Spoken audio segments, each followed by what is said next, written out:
President, at the outset, I would like to thank the Chinese presidency for convening today's meeting.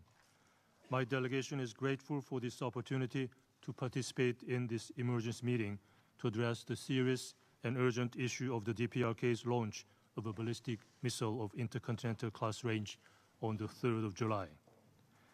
It is deeply regrettable that the DPRK responded with yet another even more serious provocation to the repeated message from the new government in Seoul under the leadership of President Moon Jae-in, emphasizing the need for peaceful resolution of the issue and its willingness to engage in dialogue under the right circumstances.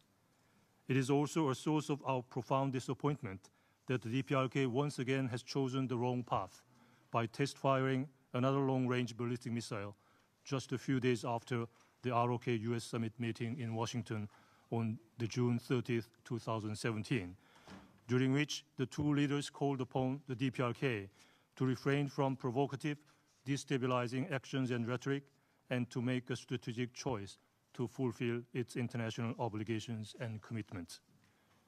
The Republic of Korea condemns in the strongest terms the DPRK's latest provocation as a flagrant violation of relevant Security Council resolutions. We urge the DPRK to no longer test the unwavering resolve of the government of the Republic of Korea as well as international community to achieve denuclearization on the Korean Peninsula.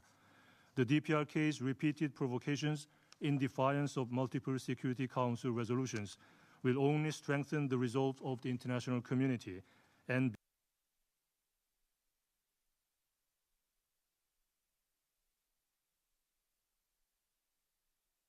be met with a more resolute response. Pyongyang must realize that its obsessive pursuit of nuclear and missile provocation programs and continued provocations will only serve to worsen its diplomatic isolation and deepen its economic plight.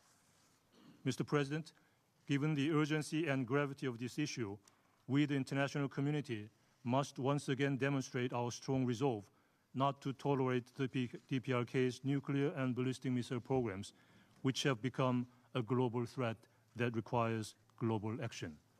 In this regard, I would like to refer to the Security Council's previously expressed determination that it will take further significant measures in the event of a further DPRK nuclear test or missile launch.